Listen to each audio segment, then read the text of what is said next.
बिस्मिल्लाहिर्रहमानिर्रहीम। अस्सलाम वालेकुम मेरे प्यारे बहन भाइयों, कैसे हैं आप सब। उम्मीद करता हूं कि मेरे तमाम बहन भाई खैरियत से होंगे और अल्लाह ताला से दुआ है कि अल्लाह ताला मेरे तमाम बहन भाइयों को अपनी हिफ्ज़ व ईमान में रखे। अल्लाह ताला की रहमत करम और फजल से आज के अपनी छोटी सी वीडियो को करते हैं आगाज़ और आप सबको कहते हैं खुश आमदीद।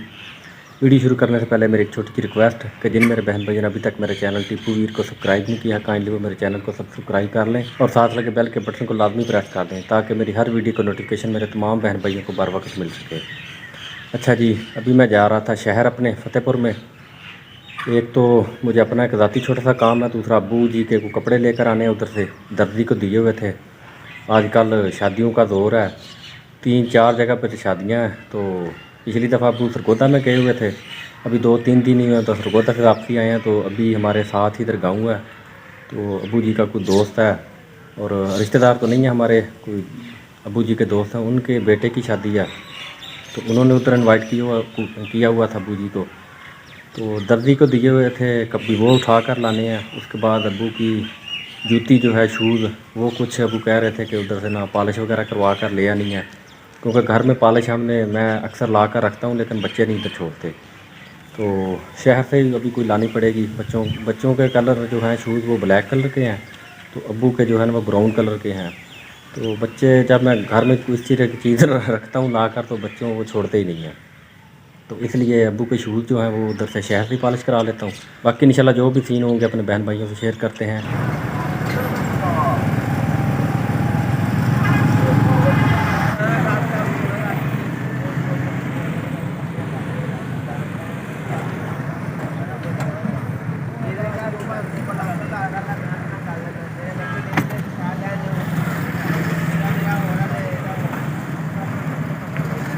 अच्छा जी, शहर से होकर अभी वापसी घर में पहुँच आया हूँ। अब्बू जी के कपड़े भी ले आया हूँ और भी मेरे कोई काम थे उधर, वो भी मैं कर आया हूँ। और अब्बू के शूज़ थे वो पॉलिश करवाने, ये भी पॉलिश करवा कर ले आया हूँ। ये हैं जी अब्बू के शूज़ और ये हैं अब्बू जी के कपड़े, वाइट कलर में कॉटन का सूट है, ये भी दर्जी से उठा लिए थे। तो अभी अपने देखते हैं कोई और काम काज घर में जो करने वाले हैं। बच्चे भी आज सारे घर में हैं, छुट्टी की हुई है सारे बच्चों ने, क्योंकि कपास की चुनाई लगी हुई है। तो इसलिए ना बस सारे ही घर में हैं। वो गालबन बाहर दादाजी के पास बैठे होंगे बांस के नीचे, बाबा जी भी आए हुए हैं, गपशप लगा रहे थे उधर। तो मैं अभी जाता हूँ जी अपनी हवेली में, छोटा मोटा मुझे उधर काम है, वो देख लेता हूँ। अच्छा जी, अभी निसार भाई आए हुए हैं, राजा हमारे गांव के। गालबन अब्बू ने अपनी शेप करवाई है, कुछ खत वगैरह इन्होंने करवाने थे।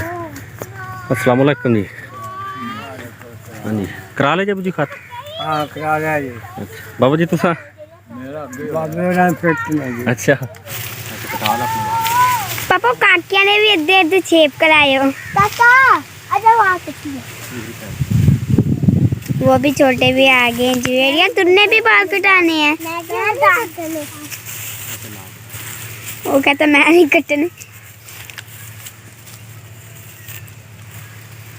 काफी ले आंदी है देखा ना साथ अपने आया दोबारा फिर माम खुले ही नहीं मेरा हो गया उसके नहीं चाहिए। अच्छा उसे कौन है नाम काफी सी गया मगर वो तो बात तो गया मैं फिर मुख्य काम से वो नहीं कहनी।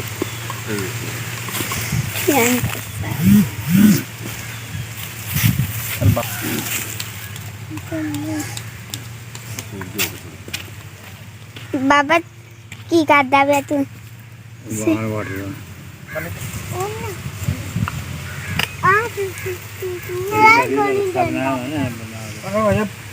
जामल करा लो बिना मंडी में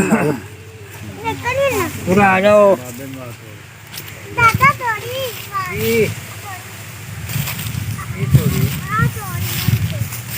ऐसा काट के रास्ता बनाया भगवान से वहाँ बनाया भैया भैया हो पक्षी की बड़ी है। बाबा तू तो होते खा मेरे को पता ही तू होते क्या है काम से फेंक दिया वो कपड़े ये बना लाए वो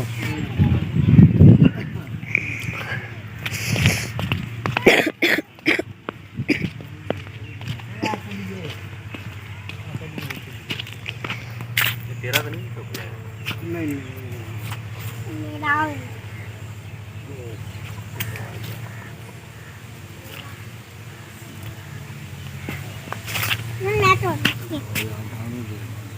मेरा भी है पास कर मेरा भी है तू अपना ऑटो ले लेना जी दोनों ਲੈ ਕੇ ਕੀ ਕਰ ਲੈਣਾ वो मेरी दूसरे दी मिट्टी है बाबा बाबा बाबा देखी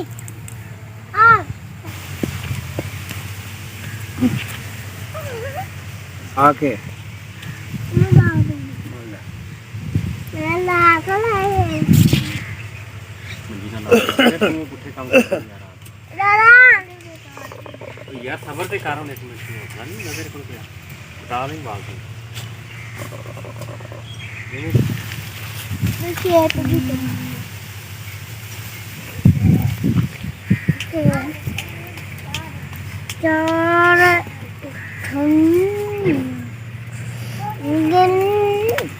चार चार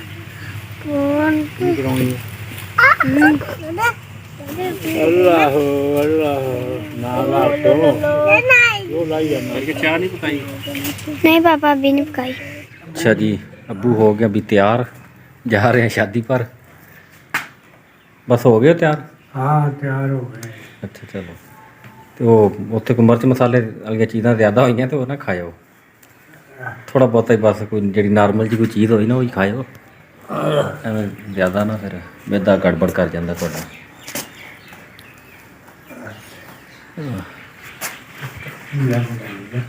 ਕਿਹੜੀ ਚੀਜ਼ ਕੁੱਤਾ ਅੱਖੀ ਦੀ ਲੱਗ ਜਾਂਦੀ ਨਾ ਹਾਂ ਇਹ ਤੇ ਕਤਰਾਈਆਂ ਫੇਰ ਨਹੀਂ ਉੱਥੇ ਕੋਈ ਰੁਮਾਲ ਇੱਥੇ ਪਿਆ ਹੋਣਾ ਉਹ ਲੈ ਜਾਓ ਜਾਂ ਸੇ ਕਿਤੇ ਜਾਂ ਸਾਫਾ ਹੈ ਹੀ ਨਹੀਂ ਜੇ ਕੋਲ ਸਾਫੇ ਨਾਲ ਯਾਰ ਇਹਦੇ ਨਾਲ ਚਿੱਟਾ ਹੀ ਦਾਗ ਲੱਗ ਜਾਂਦਾ ਨਾ ਚੱਲੇ ਬਸ ਆ ਫਿਰ ਇਹ ਧੋਤੀ ਤੇ ਰੱਖ ਜੋ ਆਪਣੀ ਇੱਥੇ ਕਿ ਵੀ ਨਾਲ ਲੈ ਕੇ ਚੱਲੇ ਇੱਥੇ ਰੱਖ ਦਿਓ ਨਾਲ ਧੋ ਦੇਣਗੇ ਧੋਤੀ ਹੈ ਮੈਂ ਕਿ ਪਤਨੀ ਵੀ ਨਾਲ ਲੈ ਕੇ ਚੱਲੇ ਹੋ